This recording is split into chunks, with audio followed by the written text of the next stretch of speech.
Et bonjour à tous les amis, très content d'être avec vous ce dimanche. On va faire le point cette semaine comme chaque émission hebdomadaire du dimanche sur tout simplement mon challenge, où est-ce que j'en suis, parce que je montre tout sur ma chaîne. Je pense que franchement, je partage énormément.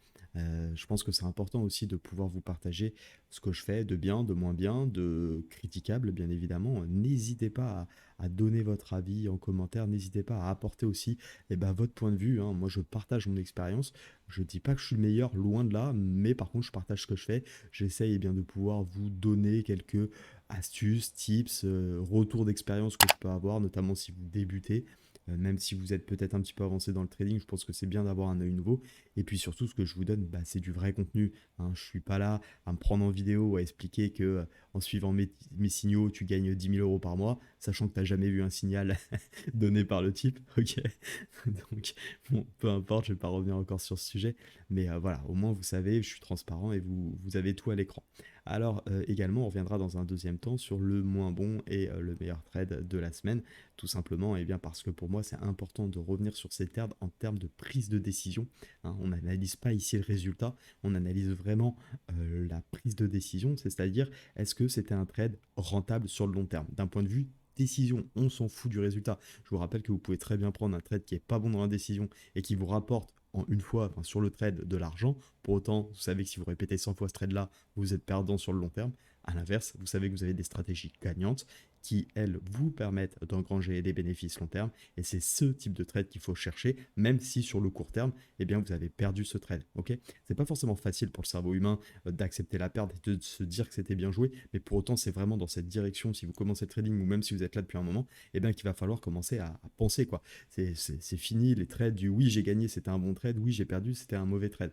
Non, faut vraiment prendre du recul. Alors, le faites pas nécessairement à chaud, parce que c'est vrai que c'est toujours un petit peu compliqué. D'ailleurs, le trade que je vais vous montrer, à chaud, j'ai cru qu'il était bon quand j'ai pris la décision.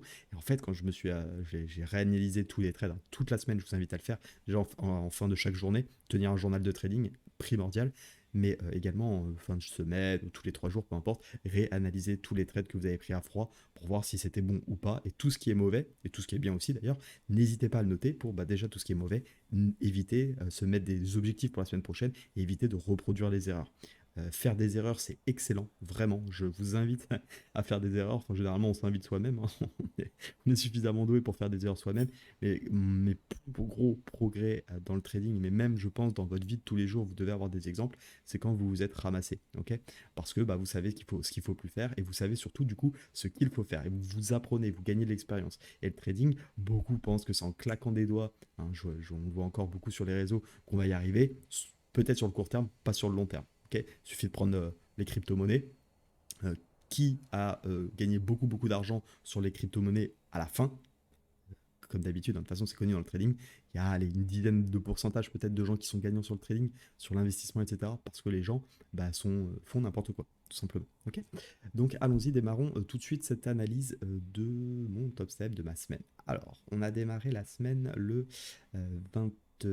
Alors, ça a été plutôt une belle semaine, donc c'est vrai que je suis d'autant plus content de vous la présenter, c'est évident. Le plus important en tout cas, c'est d'analyser bien ce qu'on a fait. Donc on est parti avec un capital de 149 670 pour aboutir sur un capital de 151 836. Donc vous avez tout à l'écran à ce niveau-là. L'objectif, je vous le rappelle, étant de faire 9 000 $ ici. Donc on est encore un peu loin bien sûr de l'objectif, mais bon, on est descendu à 147 000 et quelques il y a encore une semaine, un peu plus d'une semaine. Donc c'est quand même une belle remontée qu'on a fait, hein. Vous voyez, là, 147 703, c'est écrit ici le lot, et on a quand même repris 4 000 $, ce qui fait vraiment pas mal finalement sur une semaine et demie, quand on remet ça en termes de pourcentage. Encore une fois, les montants, on s'en fiche un peu, c'est pas ce qui nous intéresse. Pour revenir sur le bilan général de la semaine, vous voyez toujours, hein, ce risque ratio plutôt excellent, 4,23, même si pour moi il est un peu faussé, parce que quand je fais des break-even, parfois j'ai des frais de contrat et je pense qu'ils les intègrent dans ce ratio, ce qui fait que ça me gonfle mon risque ratio, parce qu'entre nous, n'ai pas un risque ratio de 4. Je gagne pas tout, enfin quand je gagne des trades en moyenne, je fais pas un ratio de 4, ça voudrait dire que je fais des ratios de 5 ou 6 et clairement je coupe avant par rapport à ceux où je coupe quand je fais 2. Donc il n'est pas tout à fait vrai ce ratio.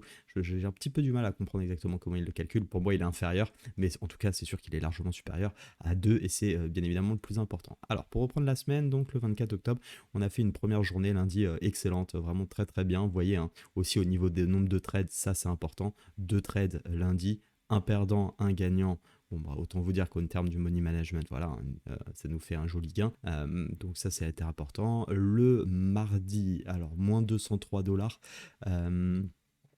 Si je me souviens bien, j'ai eu fait 2 break-even et un stop-loss, sachant que le stop-loss, en fait, c'est quasiment 3 break-even. C'est-à-dire que j'ai eu un trade où je suis rentré en position, donc j'ai pris 2 break-even, et celui où je dis stop-loss, entre guillemets, c'est tout simplement qu'il est parti.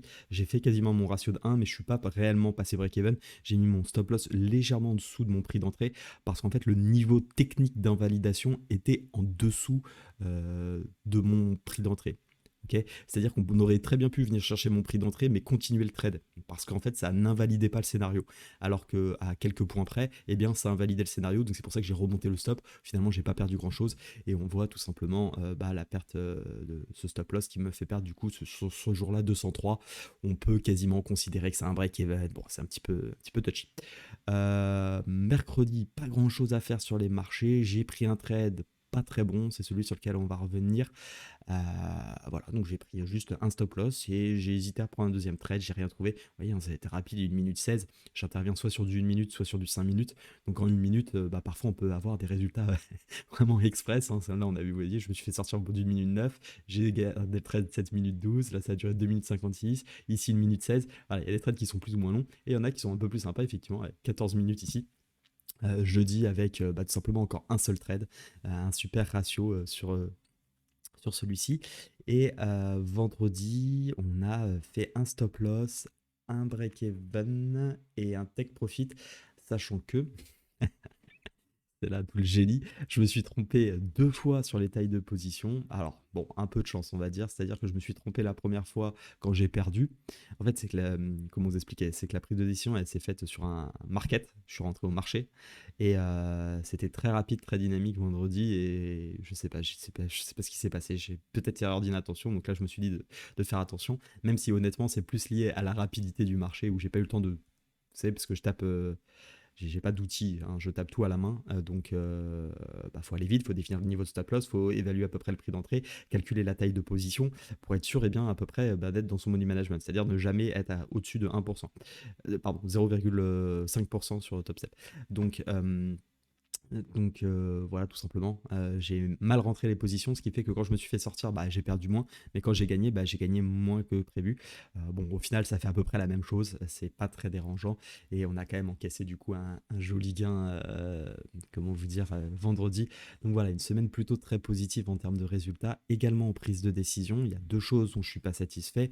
Un, celui qu'on va aller voir juste après, le trade du flop, et 2, eh bien, ces 2 erreurs d'inattention, ça peut coûter cher, donc il faut quand même être très vigilant. Entre guillemets, là, ça va parce que j'avais à la baisse, donc en soi, je perds moins, je gagne moins. Là où ça peut être dramatique, c'est si on se trompe dans l'autre sens, parce que si vous commencez à être en drawdown et que vous êtes complètement trompé sur la taille de position, ça peut vraiment vous éclater un money management. Donc bon, ça peut arriver encore une fois, mais il faut essayer d'être vigilant. Et c'est vrai que je me suis mis une petite tape quand même, parce que bon, ces erreurs d'inattention, c'est franchement dommage. Voilà en tout cas pour le bilan d'un point de vue purement résultat. Je vous propose tout de suite qu'on se retrouve sur les graphiques.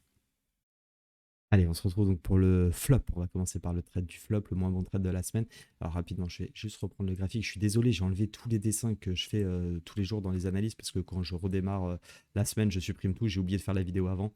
Donc j'ai plus les dessins, et comme vous le voyez, là j'ai des barres. En fait, ça correspond tout simplement à mes sessions de trading, parce que toutes les semaines, enfin hier, je l'ai fait le samedi, je reprends toutes les sessions. Donc en gros, je prends de 15h30 à 20h, c'est à peu près la période ou la plage sur laquelle je peux être devant les trades, et je backtest toutes mes stratégies en 1 minute, en 5 minutes, et je regarde si tout simplement, quels auraient été les résultats. Ok, donc je vais juste les enlever parce que là, on s'en fout un peu maintenant. Juste 2-3 niveaux qui sont encore tracés, parce que j'ai dû m'en servir, mais peu importe. Ce qui est intéressant, c'est de voir la configuration donc de mercredi dans laquelle on était tout simplement ici au-dessus des moyennes mobiles 20, donc j'étais à la recherche d'achat. Jusque-là, pas de souci. Là, on est en début de séance. Ok, vous voyez, hein, il est 15 h au moment où je fais ça. Et donc, je suis vraiment à la recherche d'achat, tout simplement. Donc, je vais laisser un petit peu le cours se balader. Donc là, bon, on a le prix qui explose. Ici, je peux pas rentrer sur l'OPR parce qu'il y a trop de points ici. Je trouve ça assez compliqué de rentrer. Le prix déroule, le prix déroule, le prix déroule. Attendez que je rate pas. Donc là, on voit, hein, vous voyez, il y a une très belle hausse le mercredi. Pas un seul signal pour rentrer. Et je pense que c'est petit peu ce qui m'a. Je fais pause parce que ce qui m'a bloqué, c'est que je cherchais vraiment des achats. Ok. Et je me suis dit, c'est toujours un petit peu frustrant, c'est vrai, de regarder le prix monter, même si ça, maintenant, je le gère plutôt pas mal. Mais du coup, j'attendais un repli et effectivement prendre une décision. Et la décision est bientôt arrivée au moment où je me suis positionné. Je crois que c'était un poil plus tard. Là, je voyais les moyennes mobiles qui étaient en train de s'aplatir. Et en fait, pour moi, elles étaient en train de s'aplatir. Et c'est là où j'étais dans mon trade, enfin, dans ma session. J'ai pas fait gaffe, mais c'était plutôt en train de s'aplatir et de se baisser. Et on avait la moyenne mobile 20 qui était en train de vraiment de partir à la baisse. On avait croisé. Et en fait, la zone d'intérêt qui était plutôt intéressante à payer, en fait, j'aurais dû la repérer. C'était cette zone-là. Vous voyez? Parce qu'on voyait bien ici l'ancien plus haut et ici ce plus bas qui avait tenu, et en plus on arrivait sur la moyenne mobile. Donc j'aurais dû attendre cette zone plutôt que de prendre un signal un petit peu random. Et en fait ici j'attendais un signal, c'était la cassure de la MM50. Alors vous allez me dire, mais pourquoi tu l'as pas pris là? Et bah en fait, je suis plutôt content de ne pas l'avoir pris là parce qu'en fait, on était plutôt en train de faire une tendance baissière. Vous voyez, on avait un plus haut ici, non, pardon, un plus haut ici, plus bas que le précédent, et ce plus bas que le précédent. Donc, on était dans une tendance court terme, 1 minute, et j'attendais tout simplement qu'on reprenne la tendance haussière. Allez m'expliquer pourquoi. J'ai décidé de rentrer à 18h32 exactement, puisque je suis sorti à 18h34. Je suis rentré sur la cassure de cette MM50. Pourquoi j'ai pris celle-ci? Et du coup, bah, finalement, pourquoi pas celle-là ou pourquoi pas celle-là? Je sais pas, sachant qu'en plus, j'aurais préféré presque prendre celle-ci parce que j'avais pas encore la réelle info qu'on était en tendance baissière. Donc là, j'étais plus à acheter le moment où ça se retourne. Donc ça fera partie du trading malheureusement. Mais là, pourquoi j'ai acheté ici? Sur le moment, je me suis dit, bah, c'est nickel, j'ai cassé la moyenne mobile 20, j'ai cassé la moyenne mobile 50, on repart à la hausse. Mais en fait, cher ami, tu es dans une tendance baissière très court terme. Donc j'ai tradé en contre-tendance de l'unité de temps sur laquelle je prends position. Pas fan. Pas fan parce que j'avais pas un vrai signal et surtout j'avais cette zone qui aurait pu être plus intéressante. Alors je sais plus ce qu'a fait le prix après. Bon, pour le coup, pas de regret, il est bien parti à la baisse et j'avais pas de signal ici d'achat. Donc en fait, il fallait tout simplement pas trader, hein. Le résultat de la session, c'était qu'il ne fallait pas prendre position. Et après, on est revenu sur l'OPR. Donc voilà, vraiment pas satisfait de ce trade. J'ai pris cette cassure. Donc, quand je vois ça avec du recul, pas content, hein. Bon, ça fait partie, voilà, parfois c'est peut-être la fatigue de la session, peut-être un manque d'attention. Il y avait peut-être, je me rappelle plus exactement de tout, il faudrait que je reprenne mon journal de trading, mais il y avait peut-être d'autres signaux, 5 minutes, qui me faisaient dire que bah, c'était intéressant de se repositionner. Mais là, vraiment, il y avait peut-être les bandes de Bollinger aussi qui m'ont. Enfin, franchement, il y avait rien de bon, hein. Je ne sais pas ce que j'ai fait sur ce trade. Il y avait rien de bon. Donc voilà, ça fait partie du flop. On en fait des mauvais.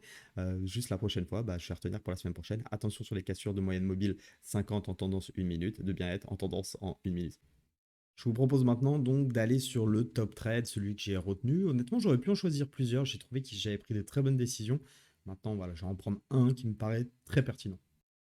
Et pour le top trade, j'ai choisi celui de jeudi, tout simplement parce que je trouve qu'il respecte tout dans ma méthode, c'est-à-dire la bonne méthode, le bon process, la bonne prise de décision, la bonne gestion du money management et l'atteinte de l'objectif où on ne se laisse pas, comment dire, prendre par ses émotions. Donc je suis vraiment fait, je pense, à 100% en termes de prise de décision, de qualité de trade. Je ne parle pas de résultat, je parle vraiment de qualité de trade. Je pense que j'ai fait le meilleur que ce que je pouvais faire de toute façon sur ce trade. Donc, qu'est-ce qu'on avait? On avait tout simplement, je vous rappelle, un tendance de fond haussière, donc je cherche des signaux acheteurs. Ici, plutôt content parce que sur ce début de session où on montre une petite impulsion, finalement, on corrige. Et ce qui m'intéresse beaucoup, parce que je l'avais tracé, c'était tout simplement ce dernier plus bas. Alors, il y avait ce plus bas là qu'on avait cassé. Donc, je me suis dit, attention à ce qu'on ne revienne pas tout simplement chercher ce niveau-là pour se réappuyer et ensuite repartir. Donc j'avais quand même ce niveau en vigilance, sachant que c'était le bas d'OPR. Donc ça, c'est assez intéressant parce que dans une stratégie d'achat, moi, ce qui m'intéressait, c'était de réintégrer l'OPR pour pouvoir me positionner en 1 minute et ensuite aller chercher le haut de l'OPR si on avait effectivement une cassure clôture dans l'OPR. Je te rappelle que si tu n'as pas vu l'OPR, j'ai fait une vidéo, tu la retrouveras dans les playlists YouTube, dans la playlist tuto. Ensuite, donc, à partir de là, je vois qu'on a un écartement des bandes de Bollinger. Pareil, si t'as pas vu la vidéo sur les bandes de Bollinger, c'est un exemple exactement. En plus, c'était drôle parce que je crois que j'ai sorti la vidéo sur les bandes de Bollinger le jeudi ou le mercredi et j'explique exactement cette stratégie, enfin ce scénario qui peut arriver dans le cadre d'une tendance où on a les deux bandes de Bollinger qui s'ouvrent et ça part dans le sens inverse de la tendance de fond. Autant dire, on était en tendance haussière, les bandes de Bollinger s'écartent et ça part à la baisse. Mais j'ai dit que parfois c'était souvent des faux signaux de volatilité, qu'on avait plus de chances quand même de repartir dans l'autre sens. Et là, qu'est-ce qu'on voit? Eh bien que ça casse la moyenne mobile 200 de manière très franche, d'accord? On s'arrête pile poil sur le niveau le plus bas, on réintègre en clôture les bandes de Bollinger. Là, je me dis, ça commence à sentir plutôt bon. Je suis pas, voilà, je me dis pas, faut partir à l'achat tout de suite, mais effectivement, ça peut tenir et donc du coup, le niveau qui va m'intéresser, c'est celui-ci. En gros, c'est soit on vient rebondir ici et du coup, on me dit bon ok, ciao, on repart à la baisse et en gros, ça c'était juste un pullback, ou alors on réintègre et finalement on continue la tendance de fond. Il faudra d'abord passer la moyenne 200, bien évidemment, qui est en train de s'aplatir, mais qui est quand même très haussière depuis un moment. On tient ce niveau plus bas, donc je me dis, ça sent quand même pas si mal à ce niveau-là. Donc je vais laisser le cours faire.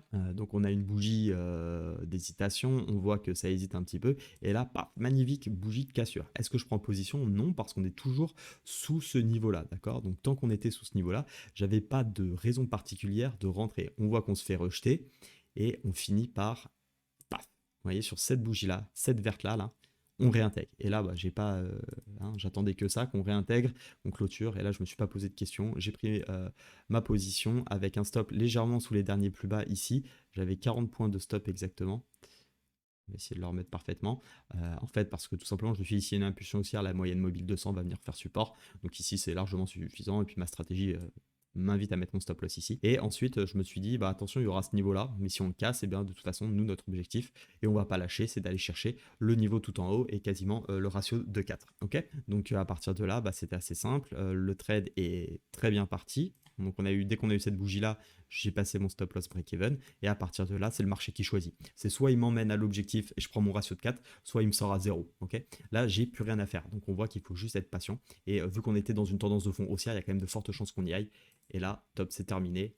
Sorti, j'avais Tech Profit aligné sur le dernier plus haut, terminé, bonsoir, on est sorti et on a pris notre ratio de 4. Ça, vraiment, j'ai trouvé que c'était super trade. Alors bon, c'est sûr qu'on est aidé par le marché parce que le marché part comme une balle, on n'a même pas de drawdown, donc ça, juste d'un point de vue déjà émotion, même si comme je dis, il ne faut pas trader avec les émotions, vous avez quand même des émotions, d'accord? Moi, quand je rentre dans un trade, j'ai des émotions, je fais abstraction de ces émotions, j'essaye de les mettre de côté, je fais ok, je sens que je suis un petit peu en panique ou quoi, mais ne cède pas, je relativise, voilà, je les accepte, je les mets de côté, je les accepte, je les regarde entre guillemets, mais je ne les laisse pas prendre le dessus, en tout cas sur ma prise de décision. Moi, j'avais mon break-even, mon take profit, et ça bouge pas. Après, c'est le marché qui choisit. Ok. Voilà, en tout cas, les amis, pour ce super trade. Donc, joli trade de 4. J'espère que ça vous a plu encore cette petite émission. Je trouve ça sympa de pouvoir montrer des idées de trade, les types de stratégies que j'utilise ou autres. Je vous invite à aller regarder les tutos parce que parfois, j'utilise des stratégies qui sont dans les tutos. Alors, bien évidemment, je peux pas tout donner dans les tutoriels, vous vous doutez bien.